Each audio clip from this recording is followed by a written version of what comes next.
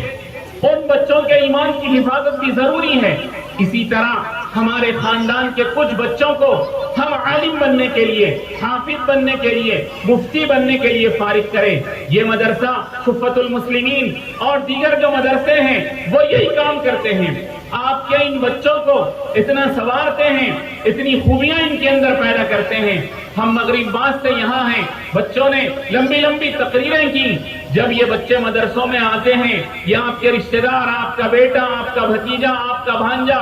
بہت سے اسی محلے کے رہنے والے جب ان کو مدرسے میں لا کے چھوڑتے ہیں تو یہ بچے ٹھیک سے سلام کرنے کے بھی قابل نہیں ہوتے۔ یہ اساتذہ ان پہ محنت کرتے ہیں اور پھر ان کو اس قابل بناتے ہیں۔ سلام تو کیا، یہ آپ کے سامنے قرات قرآن زبانی سناتے ہیں، نعت سناتے ہیں اور اچھی اچھی تقریریں کرتے ہیں۔ یہ اساتذہ کی محنت کا نتیجہ ہے۔ ایک بچہ حافظ بن جاتا ہے، ایک بچہ عالم بن جاتا ہے، ایک بچہ مفتی بن جاتا ہے تو اس کا ثواب اللہ تبارک و تعالیٰ کتنا عطا کرتے ہیں۔ خود اس کی زندگی کتنی اچھی ہو جاتی ہے، پھر اس کے نتیجے میں کتنے فائدے حاصل ہوتے ہیں ہم اس کا اندازہ نہیں کر سکتے۔ ہماری مائیں بہنیں یہاں بڑی تعداد میں آئی ہوئی ہیں۔ بہت سی عورتوں کو اپنے بچوں کے مستقبل کے سلسلے میں اچھے اسکولوں میں داخل کرنا، اچھے کالجوں میں پڑھانا، اس کی فکر ہوتی ہے۔ بہت اچھی بات ہے، آپ کا بچہ اچھا ڈاکٹر بنے، اچھا انجینئر بنے، اچھا سائنسداں بنے، لیکن اس بات کو ہماری بہنیں، ہمارے بچوں کے ماں باپ یاد رکھیں، آپ نے اپنے بچوں کو سب کچھ بنا دیا لیکن اس کو اچھا مسلمان نہیں بنایا تو یہ آپ کی بڑی بڑی ڈگریاں زندگی میں تو کام آ سکتی ہیں، لیکن جب یہ سانس اکھڑے گی، اللہ کے پاس جب جائیں گے، اللہ کی مرضی کے مطابق زندگی ہماری گزری ہوئی نہیں ہوگی تو یہ ڈگریاں آپ کو جنت میں داخل نہیں کر سکتی۔ لیکن یہ حفظ قرآن کی نعمت جس سے آج ہمارے کچھ بھائی یہ سعادت حاصل کریں گے، یہ نعمت حاصل کریں گے۔ آپ کو یہ حدیث اکثر سنائی جاتی ہے۔ سالانہ مدرسوں کے جلسوں کے پروگرام چل رہے ہیں۔ 2 دن پہلے میں مہاراشٹر میں تھا، وہاں کے بڑے شہروں میں بڑے بڑے جلسوں میں مدرسوں کے ہم لوگوں نے وہاں بھی لوگوں کو بتایا کہ آپ کا بچہ، لوگ کہتے ہیں حافظ بن گیا تو کیا کمال حاصل کر لیا، مدرسے والے کیا کر رہے ہیں؟ تو میں آپ حضرات سے پوچھتا ہوں کہ ایک بچہ حافظ بن کر اس کو اللہ تبارک و تعالیٰ نے جو اعزاز دیا، اس کے ذریعے اللہ تبارک و تعالیٰ جو کارنامہ قیامت کے دن انجام دیں گے اور اس کی سفارش پر اللہ تبارک و تعالیٰ لوگوں کو جہنم سے نکال کر جنت میں داخل کریں گے۔ آپ حیدرآباد سے لے کر جہاں جامعہ عثمانیہ اور بڑی بڑی یونیورسٹیاں ہیں اور دنیا کے کونے کے ممالک تک چلے جائیے، فیجی تک چلے جائیے، America, Australia, Durban, Oxford, Leeds, Cambridge, بڑی بڑی یونیورسٹیوں میں چلے جائیے۔ آپ وہاں کے یونیورسٹی کے لوگوں سے، وہاں کے چانسلر سے پوچھئے کہ کیا آپ کے پاس کوئی ایسی ڈگری ہے جس ڈگری کے حاصل کرنے کے بعد ہمارا پڑھنے والا اسکالر جنت میں چلا جائے اور وہ اپنے ساتھ 10 لوگوں کو جنت میں لے کے جائے؟ کوئی ایسی ڈگری آپ کے پاس ہے؟ تو میں آپ سے کہتا ہوں کہ آکسفورڈ سے لے کر لیڈ یونیورسٹی، ڈربن یونیورسٹی، دنیا کی ہر یونیورسٹی آپ سے معافی چاہے گی، کہے گی کہ ہمارے پاس کوئی ایسی سند نہیں ہے جو اس بات کی ضمانت دے دے کہ جس کے حاصل کرنے کے بعد کہ وہ اسکالر جنت میں چلا جائے، اپنے ساتھ جہنم میں جانے والوں کو بچا کر جنت میں لے جائے۔ اب ہمارے پاس کوئی ڈگری نہیں ہے، لیکن یہ چھوٹا سا مدرسہ صفت المسلمین ہو، کوئی بھی مدرسہ، مختلف نام ہوتے ہیں، مصباح الہدا، مصباح العلوم، نور العلوم، نہ جانے کیا کیا، دارالعلوم دیوبند، مظاہر العلوم، ندوۃ العلماء اور دارالعلوم اور مختلف ناموں سے چھوٹے مدرسے ہیں، بڑے مدرسے ہیں۔ بعض مدرسے تو صرف ایک کمرے میں چلتے ہیں، وہاں ایک استاذ بیٹھتا ہے اور بچوں پہ محنت کرتا ہے، محلے کے علاقے کے 1 سال 2 سال اور متوسط درجے میں 3 سال کے اندر ایک بچے کو الحمدللہ رب العالمین سے لے کر والناس تک کا حافظ بنا دیتا ہے، اور پھر وہ بچہ قرآن حفظ کرنے کے بعد اساتذہ کی تربیت کے نتیجے میں اپنی زندگی قرآنی تعلیمات کے مطابق گزار دیتا ہے، تو یہ حافظ قرآن کے بارے میں امام الانبیاء محمد مصطفیٰ صلی اللہ علیہ وسلم نے اللہ کے حکم کے نتیجے میں یہ بشارت عطا فرمائی کہ من قرأ القرآن واستظهره وحل حلاله وحرم حرامه يشفع له في نشر من اہل بیتہ كلهم قد وجبت لهم النار، کہ جس بچے نے قرآن کو پڑھا اور اس کو اپنے سینے میں محفوظ کر لیا، پھر قرآنی تعلیمات کے مطابق حلال کو حلال جان کر حرام کو حرام جان کر زندگی گزار لی، قیامت کے دن اللہ تبارک و تعالی اس کی سفارش ایسے 10 لوگوں کے بارے میں قبول فرمائیں گے۔ رسول اللہ نے جو الفاظ فرمائے سنیے، رسول کہتے ہیں کلہم قد وجبت لہم النار، عام مسلمان نہیں، ابھی ان کے بارے میں جہنم کا فیصلہ نہ کیا گیا ہو، ایسا نہیں، بلکہ 10 ایسے مسلمان، ایسے خاندان والے جن کے بارے میں جہنم کا فیصلہ ہو چکا، ایک حافظ قرآن کی سفارش پر اللہ تعالیٰ 1 2 کر کے 10 لوگوں کو جنت میں داخل کرے۔ یہ کتنا بڑا اعزاز ہے، یہ کتنی بڑی فضیلت ہے۔ اس کو کیا ملے گا، اس کے ماں باپ کو کیا ملے گا، یہ تو آپ سنتے ہی رہتے ہیں کہ جب 10 لوگوں کی وہ سفارش کر سک رہا ہے تو وہ کیسے جہنم میں جائے گا، اس کی جنت تو پکی ہے، اور جنت میں اتنے اونچے درجے پہ جائے گا۔ رسول اللہ نے فرمایا اللہ کہیں گے ایک آیت پڑھتا جا اور ایک درجہ جنت کا چڑھتا جا، 6666 درجے ہیں۔ 3 star hotel, 5 star hotel, 7 star hotel درجہ ہوتا ہے سہولتوں کا۔ اللہ تبارک و تعالیٰ ایک عام جنتی کے مقابلے میں ایک حافظ قرآن کو 6666 درجے اونچا مقام ہے۔ کتنی بڑی فضیلت! اگر ہم ہمارے بچے اس فضیلت کو حاصل کر رہے ہیں تو ہم کتنے خوش نصیب ہیں، وہ ماں باپ کتنے خوش نصیب ہیں، وہ خاندان والے کتنے خوش نصیب ہیں، وہ مدرسے والے کتنے خوش نصیب ہیں جو اس طرح کے بچوں کو تیار کر رہے ہیں۔ اس لیے بزرگوں، اس مدرسے کو عظمت کی نگاہ سے دیکھیے، خاص طور سے محلے کے جو لوگ ہیں ان کی یہ ذمہ داری بنتی ہے کہ اپنے بچوں کو مدرسے میں داخل کریں، اپنی بچیوں کو دینی تعلیم کے لیے فارغ کریں، اور یہ فضیلت کہ بھئی دوسرے کا بچہ حافظ بن گیا بڑی اچھی بات ہے، وہ فضیلت ان کو حاصل ہوگی، لیکن میرا بیٹا حافظ نہیں بنا تو یہ فضیلت مجھے نہیں ملے گی، میں حافظ نہیں بنا تو جو حافظ قرآن کو اللہ دینے والے مجھے نہیں مل سکے۔ اس لیے ہر آدمی کوشش کرے کہ دینی تعلیم سے وہ وابستہ ہو، حفظ قرآن سے وابستہ ہو۔ مولانا حمید الدین عاقل حسامی صاحب حیدرآباد کے دکن کے جلسوں میں کہا کرتے تھے کہ حافظ قرآن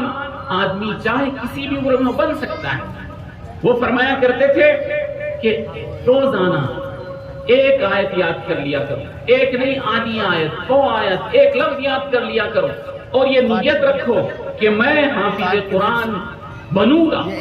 ایک آدمی نے شروع کیا یاد کرنا، مثال کے طور پہ 5 سال میں صرف 1 رکوع سورہ بقرہ کا یاد کر سکا، کوشش کرتا رہا، لیکن 1 رکوع سے آگے نہیں بڑھ سکا، لگا رہا اور اس کا انتقال ہو گیا۔ لیکن نیت حافظ بننے کی تھی تو اللہ تبارک و تعالیٰ اس کو حافظوں میں اٹھائیں، اللہ تبارک و تعالیٰ اس کا حشر حافظوں کے ساتھ کریں۔ تو ہم خود بھی کوشش کریں، اپنے بچوں کو داخل کریں، حافظ بنائیں، اس کے بعد عالم مفتی جو بھی دینی تعلیم اعلیٰ سے اعلیٰ ہے وہ ان کو دلائیں تاکہ ان کی زندگی اچھی گزرے، پھر وہ پڑھ کے آ کے ہمارے محلے کے اندر لوگوں کی دینی رہبری کر سکیں۔ اس طرح ہمارے محلے میں دین باقی رہے، ہمارے اندر ایمان اسلام باقی رہے۔ ورنہ جو کوششیں ہو رہی ہیں اس ملک کے اندر وہ یہ کہ باطل طاقتیں یہ چاہتی ہیں کہ ہم سے ایمان اسلام چھین لیں۔ یہ مدرسے اسی ایمان کی حفاظت کے قلعے ہیں، یہاں ایمان بچایا جاتا ہے، ایمان کی حفاظت کی ترکیبیں سکھائی جاتی ہیں، ایمان پہ چلنے کی کیا فضیلتیں بتائی جاتی ہیں۔ اس لیے آپ حضرات اس طرف توجہ کریں، اپنے بچوں کو یہاں داخل کریں۔ میں اس موقع پر مولانا محمود الحسن سبیلی ان کے سبھی ساتھیوں کو مبارکباد دیتا ہوں، اور یہاں جو بچوں کے ماں باپ حافظ قرآن کے ماں باپ آئے میں ان کو مبارکباد دیتا ہوں، ان کی خواتین ماؤں کو رشتہ داروں کو مبارکباد دیتا ہوں، اور آپ سے ایک گزارش کرتا ہوں کہ یہ مدرسے جو چلتے ہیں اس میں تو ایک ہمیں بچوں کو فراہم کرنا ہے، دوسرا یہ کہ یہ نظام چلانے کے لیے بچوں کے کھانے کا انتظام، بچوں کے کپڑوں کا انتظام، بچوں کی کتابوں کا انتظام، بچوں کے رہنے کی جگہ، بیمار ہو جائیں تو علاج، یہ سب بھی مدرسے والوں کو کرنا پڑتا ہے، یہ پیسوں کے بغیر نہیں ہوتا۔ اللہ تبارک و تعالیٰ نے اس دنیا کو اسباب سے چلایا ہے، اس لیے یہ ہماری ذمہ داری بنتی ہے اس محلے والوں کی خاص طور سے کہ مدرسہ چلانے والوں کی ضروریات کی ہم تکمیل کریں، جا کے پوچھیں کہ مدرسے میں پڑھنے والے بچوں کی کیا ضرورت ہے، ہم اس کے لیے مدد کے لیے تیار ہیں۔ جو لوگ اس میں مدد کریں گے اللہ تبارک و تعالیٰ ان کے ساتھ دنیا میں برکت کا معاملہ اور قیامت کے دن حفاظ علماء کی شفاعت انہیں حاصل ہوگی، اور یہ مدرسے مسجدیں قیامت تک چلتے رہتے ہیں۔ ہم اس دنیا میں نہیں رہتے، اور ایک وقت کے بعد ہم اللہ کے پاس چلے جاتے ہیں، لیکن ہم نے کوئی مسجد بنا دی، کوئی مدرسہ تعمیر کر دیا، کسی بچے کو حافظ بنا دیا، کسی مدرسے کے تعمیر و توسیع میں مدد کر دی، تو اس کا ثواب ہماری قبر میں آتا رہے۔ آج ہم لوگوں کا مزاج ایسا ہے کہ مدرسے والے کتنے بھی پریشان ہوں ہمیں اس کی کوئی پرواہ نہیں ہے۔ ہماری شادی کے اندر تو حیدرآباد میں جو شادیاں ہوتی ہیں، بعض قریبی لوگ نکاح پڑھانے کے لیے علماء کو ہم لوگوں کو بلاتے ہیں، جاتے ہیں اسٹیج پہ تو کہتے ہیں کہ صاحب یہ اسٹیج پہ جو پھول لگے ہیں یہ 5 لاکھ کے ہیں، آپ کے قدموں میں جو پھول نچھاور کیے گئے ہیں یہ 5 لاکھ کے ہیں، شادی خانے کا کرایہ 7 لاکھ کا ہے، وہ شادی کا پورا خرچہ 20 کروڑ روپے ہے۔ تو ہم اپنی شادیوں میں، اپنے دعوتوں میں لاکھوں کروڑوں روپے خرچ کر رہے ہیں، لیکن مدرسے میں پڑھنے والے طلباء کو سردی کے زمانے میں سردی لگتی ہے، ان کے بلانکٹ کا انتظام نہیں ہے، وہ کرنے کے لیے ہم تیار نہیں ہیں۔ مدرسے میں جہاں بچے رہتے ہیں بارش میں پانی ٹپکتا ہے، وہاں چند ہزار روپے ہم دیں گے تو چھت درست ہو جائے گی، وہاں دینے کے لیے تیار نہیں ہے۔ تو یہ ہمارا جو اسراف شادیوں میں، ہماری دعوتوں میں ہے، اس کے بارے میں اللہ ہم سے پوچھیں گے۔ تو ہم اپنے خرچوں کو کم کر کے نیک کاموں میں خرچ کرنے کی ہم کوشش کریں۔ بہت سے علماء یہاں موجود ہیں، بہت لمبی بات کیے بغیر، یہ بھی بہت لمبا وقت ہو گیا، میں بہت مختصر بات کرنا چاہتا تھا، لیکن آپ حضرات سے یہ گزارشات کرنا، یہاں ہم آئے ہیں تو ہم اپنی ذمہ داری سمجھتے ہوئے آپ تک پہنچا رہے ہیں۔ یہ امید کرتے ہیں کہ آپ اس مدرسے کی طرف توجہ دیں گے، بچوں کو بھی داخل کریں گے، اور یہاں کے اخراجات کے لیے بھی آپ تعاون کریں گے۔ اللہ سے دعا ہے کہ اللہ تبارک و تعالی یہاں جو کچھ کوششیں ہو رہی ہیں اس کو قبول فرمائے، آئندہ کے جو عزائم مدرسے والوں کے ہیں ان کو اللہ تعالی اپنی غیبی امداد سے پورا کرے، ہم لوگوں کو سبب کے درجے میں تعاون کرنے کی توفیق عطا فرمائے، کہنے سننے سے زیادہ عمل کی توفیق ہو۔ اس اہم موقع پر مجھے یاد کیا گیا، یہ سعادت مجھے دی گئی، اس کے لیے میں مدرسے کے ذمہ داروں کا، آپ سب کا شکریہ ادا کرتے ہوئے اپنی جگہ لیتا ہوں۔ وآخر دعوانا الحمدللہ۔